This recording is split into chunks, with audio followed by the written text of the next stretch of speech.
Bismillahirrahmanirrahim. Kita masih membahas seputar sifat yang mesti ada pada seorang muallim.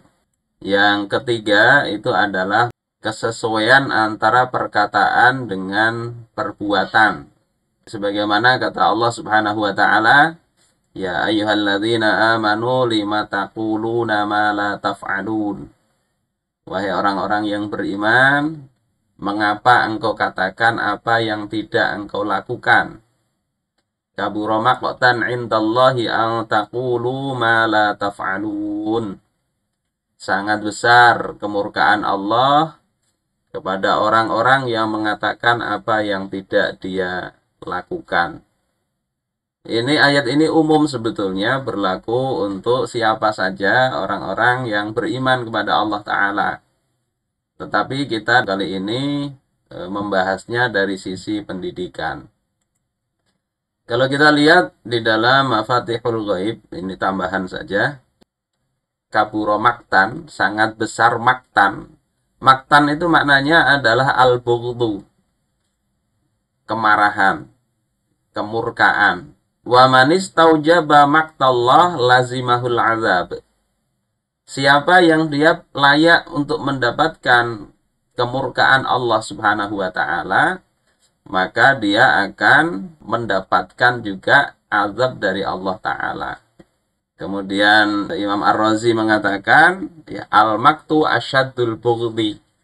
Maktu itu adalah kemarahan yang bersangatan. Nah, di sini ditambahi kata kaburo. Kaburo itu sangat besar. Maktan itu sangat marah. Jadi ini luar biasanya Allah Subhanahu wa taala mencela orang-orang yang bisa mengatakan apa yang tidak dia lakukan. Ini tentunya dalam koridor yang kita bahas. Ini kalau yang dimaksud adalah wajib, maka dia wajib melakukan. Sementara kalau sunnah, tidak harus dia itu kemudian melakukannya. Memang tidak berdosa dia tidak melakukannya. Apalagi sekedar mubah. Sehingga orang misalnya membahas tentang poligami, tetapi dia tidak melakukan poligami, tidak mengapa. Ya, tidak pakai ayat ini. Ini bahas poligami kok tidak poligami. Enggak begitu. Jadi yang qaul dengan amal itu adalah standarnya standar syariat. Saudara-saudaraku sekalian rahimakumullah.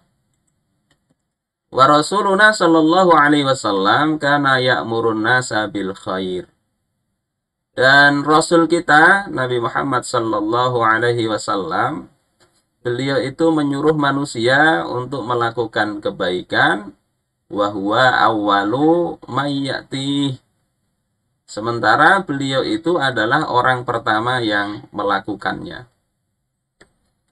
Rasul menyampaikan Al-Quran, Rasul menyampaikan kebenaran, pribadi beliau itu adalah pribadi yang melakukan apa yang beliau sampaikan.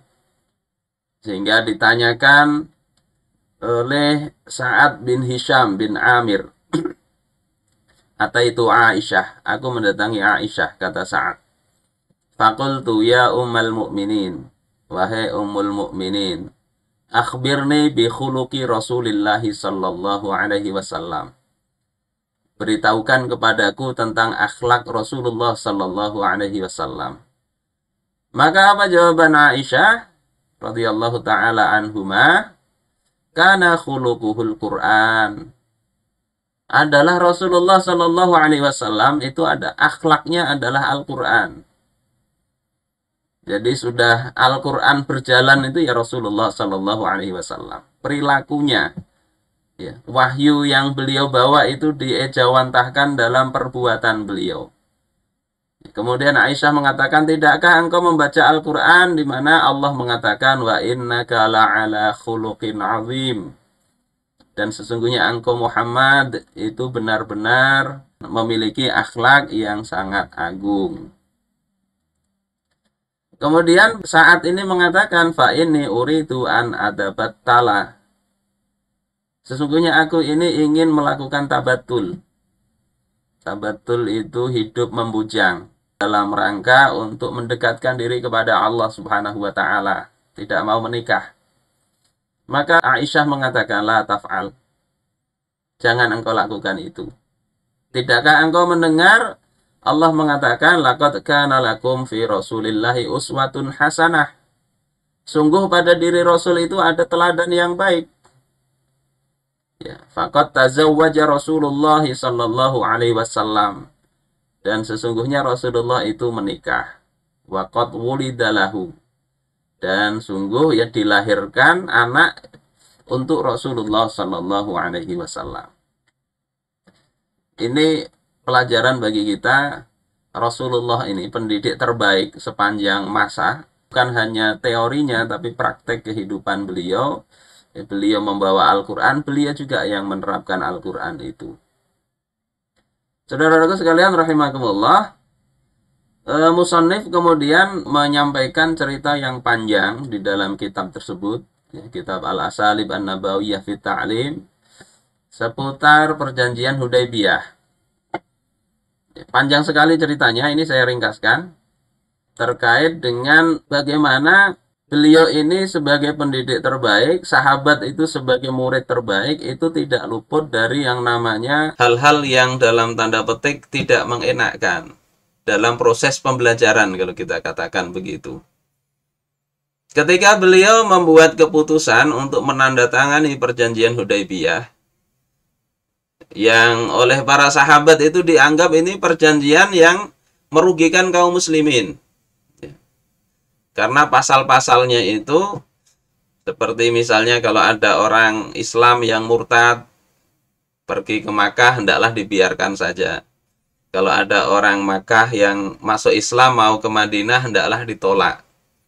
Ini kan pasal yang terlihat secara kasat mata merugikan. Dan Rasul setuju itu.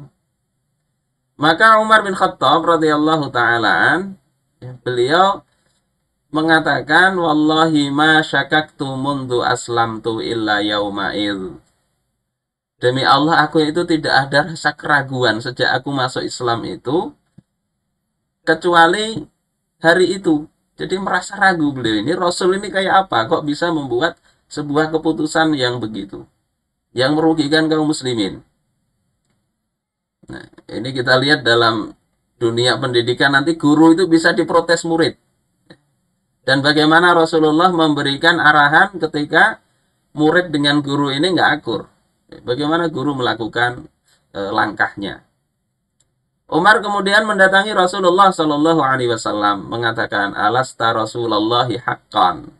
Bukankah engkau utusan Allah yang benar? Maka Rasulullah mengatakan, bala, betul. Kemudian Umar mengatakan, alasna alal haq. Bukankah kita ini berada dalam kebenaran? Wa aduwuna alal batil. Sementara musuh kita ini di dalam kebatilan. Rasulullah jawab, bala, betul. Kemudian Umar mengatakan, falima nu'tid daniyata fi dinina. Lalu kenapa kita itu memberikan kehinaan dalam agama kita? Hingga kemudian Rasulullah mengatakan, ini Rasulullah, aku ini utusan Allah. Walastu a'si rabbi. Aku tidak akan bermaksiat kepada Tuhanku. Wahwa nasiri. Dan Allah lah penolongku. Kemudian Umar mengatakan, awalaisa kunta tuhadditsuna anna sana'til bait fanatufu bih. Bukankah engkau wahai Rasulullah telah mengatakan kepada kami bahwasanya kita itu akan mendatangi Baitullah dan akan tawaf di sana? Coba ini di debat Rasulullah.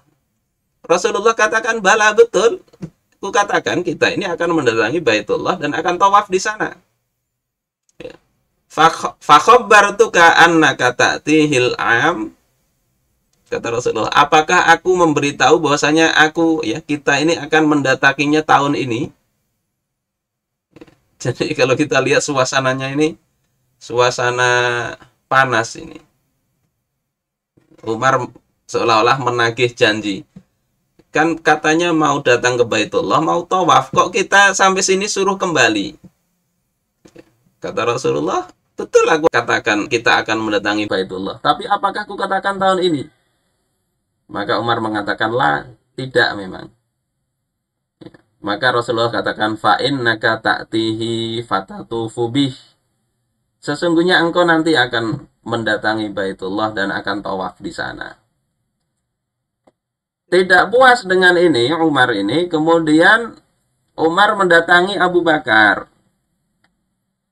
Kemudian mengatakan kepada Abu Bakar, ya Abu Bakar, alaisa hadza nabiyallahi haqqan.